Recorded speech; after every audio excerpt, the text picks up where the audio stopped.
আসসালামু আলাইকুম, welcome to my channel অঙ্গনার বায়না। আশা করি সবাই ভালো আছেন।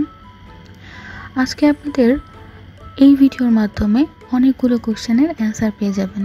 আর বিশেষ করে যারা অ্যাম্বুশ নিয়ে এখনও টুকটাক প্রবলেম আছে, আশা করি এটার পরে আপনাদের অনেক প্রবলেমই সলভ হয়ে যাবে। আর এখানে খুব সুন্দর একটা সাদা রঙের হাফ সিল্ক শাড়ি নেওয়া হয়েছে। শাড়িটার আঁচলে টার্সেল করা, আর আমি পুরো শাড়িটাতে শিউলি মোটিভে কাজ করেছি। এটা একটা কাস্টমাইজ ডিজাইন ছিল। ক্লায়েন্ট যেভাবে আমাকে কাস্টমাইজেশন করতে বলেছেন, আমি ঠিক সেভাবেই এটাকে কাস্টমাইজ করে দিয়েছি। তাহলে চলুন আর বেশি কথা না বাড়িয়ে ভিডিও শুরু করা যাক।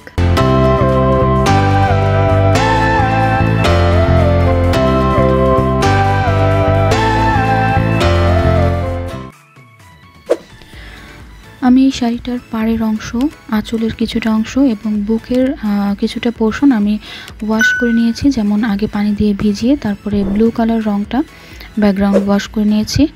আর এই যে আমি ওয়াশটা করেছি, এটার ফুল প্রসেসিং আমার অনেকগুলো ভিডিওতে দেওয়া আছে, আপনারা চাইলে সেই ভিডিওগুলো দেখে নিতে পারেন। আমি এই ভিডিওতে ওয়াশ পেইন্টিংটা দেখাচ্ছি না। তো আমি আই বাটনে লিঙ্ক দিয়ে দিব ওয়াশের, আর ডেসক্রিপশন বক্সেও লিঙ্ক দেওয়া থাকবে, আপনারা চাইলে ভিডিওগুলো দেখে নিতে পারেন। এখানে জাস্ট পানি দিয়ে ভিজিয়ে নিয়ে আমি কালারটাকে হালকা করে বসিয়ে দিয়েছি। তারপরে শুকানোর পরে আমি এখানে বাকি পেন্টিংগুলো করেছি। অ্যাম্বুশটার টেক্সচার দেখেই বুঝতে পারছেন যে আমি কতটুকু ঘনত্ব এখানে দিয়েছি, যেহেতু আমি চিকন চিকন করে ফুলগুলো করে নিয়েছি। তো এখানে অ্যাম্বুশের যে পরিমাণটা, সেটাকে আমি খুব বেশি ঘন করিনি, আবার একেবারে পাতলা করিনি, একটা মিডিয়াম পরিমাণে এটার ঘনত্ব রেখেছি আমি। ঠিক আছে, এখানে আমি যে ব্রাশটা দেখাচ্ছি এটা কিপ স্মাইলিংয়ের একটা ব্রাশ, এবং এটার সাইজটা কি আমি আপনাদেরকে দেখানোর চেষ্টা করব। এটা নাম্বার 4, আর এটার মাথার দিকটা আপনারা তুলির দিকটা দেখলে দেখতে পারবেন যে এটা একটু অ্যাঙ্গেল করা তুলিটা। হ্যাঁ, এটা কিন্তু পুরোপুরি রাউন্ড শেপ না। আর এটা দিয়ে আমি এরকম চিকন চিকন পাপড়ির অ্যাম্বুশের শিউলি ফুল আঁকবো।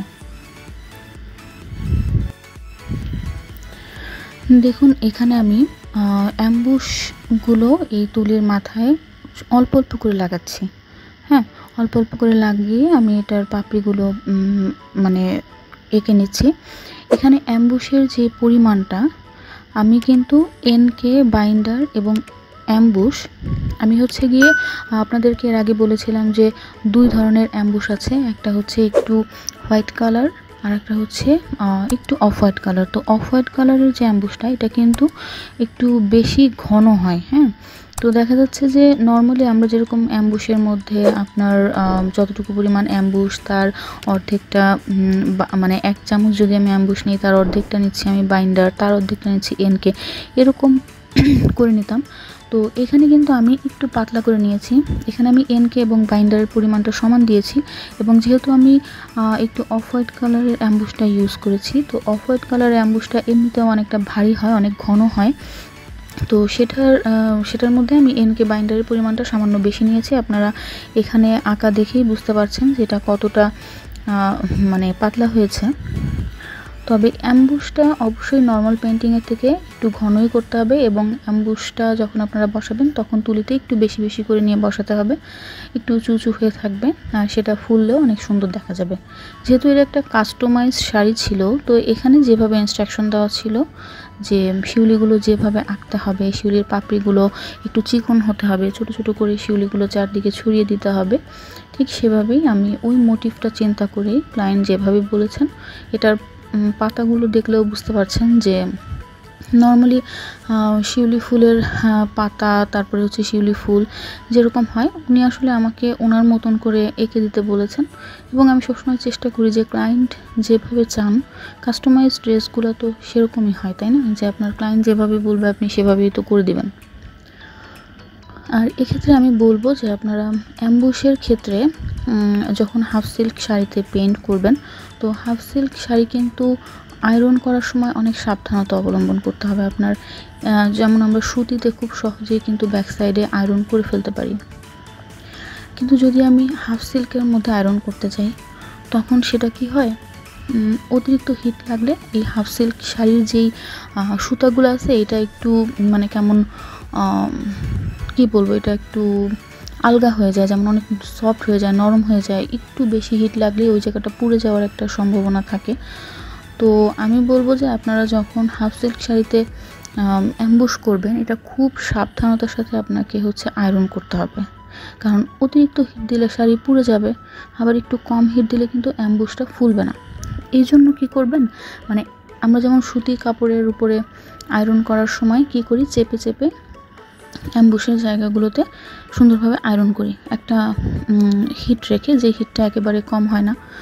তো কিন্তু এই যে হাফ সিল্ক, এটার ক্ষেত্রে কি হয়, একটা মিডিয়াম হিটে আপনি এমনভাবে সেট করে নেবেন আয়রনটা, মিডিয়াম হিটে আয়রন করতে থাকবেন, এবং আপনি একই অ্যাম্বুশের জায়গা দিয়ে বারবার, মানে যেহেতু মিডিয়াম হিট থাকবে, একবারে মানে আয়রনটা ধরে বসায় রাখবেন না, আয়রনটা নাড়াতে থাকবেন, মানে একবার ওইটার উপর দিয়ে নেবেন, আবার নেবেন, এভাবে করে করে বারবার আয়রন করে করে ওই একই জায়গা দিয়ে দেখবেন যে একটা সময় অ্যাম্বুশটা ফুলে উঠেছে। আপনি যদি এক চাপেই অ্যাম্বুশটাকে ফুলাতে চান তাহলে কী হবে, ওইখানে বেশি হিট লাগার কারণে অ্যাম্বুশটা ফুলবে, কিন্তু ওর আশেপাশে মানে যখন ফুলে উঠবে তখন কাপড়টা কুঁচকায় যাবে, আর ওইখানটা বেশি হিট লাগার কারণে কাপড়ের সুতাগুলা খুলে যাবে, ছিঁড়ে যাবে। ঠিক আছে, তো এটা আসলে খুবই একটা প্রবলেম, যে কারণে এটাকে খুব বুঝে শুনে আপনাকে মানে মিডিয়াম হিটে আস্তে আস্তে করে বারবার ওইটার উপর দিয়ে ঘষে ঘষে আয়রন করতে হবে। এই জিনিসগুলো একটু মাথায় রাখলে আপনার অ্যাম্বুশের যেই হাফ সিল্ক ওড়না বলেন বা শাড়ি বলেন, এগুলোতে খুবই হেল্প হবে। তো আপনারা এই ব্যাপারগুলোকে মাথায় রেখে অবশ্যই করবেন, যাতে আপনাদের শাড়িগুলো বা ওড়নাগুলো নষ্ট না হয়ে যায়।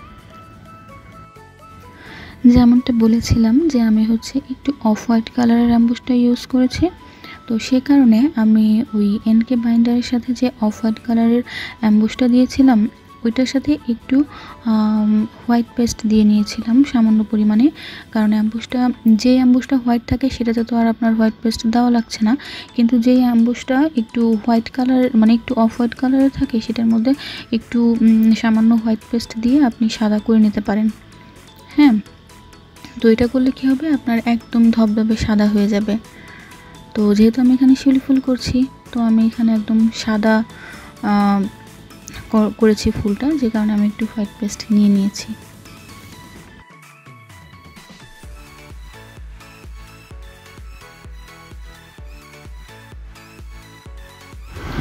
এই ছিল পুরো শাড়িটার কাজ। আর এখন দেখতে পাচ্ছেন যে একদম আঁচল থেকে শুরু করে আমি পুরো শাড়িটা কিভাবে করেছি এটার ফুল একটা ফুটেজ বোঝার সুবিধার্থে আমি দিয়ে দিলাম। এখানে যেহেতু পাতার কাজটা খুবই সিম্পল, তো আমি এই পাতার কাজগুলো করে আমি ভিডিওটাকে বাড়াতে চাইনি, এটা আপনারা এমনিতেই দেখে বুঝতে পেরেছেন। আর হচ্ছে এই শাড়িগুলো এটা ছিল হচ্ছে স্পেশাল হাফ সিল্ক, কারণ এটার মধ্যে টার্সেল করা ছিল, এবং এটা কিন্তু নর্মালি যেটা একটু কম দামি হাফ সিল্ক সেরকম কিন্তু ছিল না। এটার সুতাগুলোও অনেক ভালো।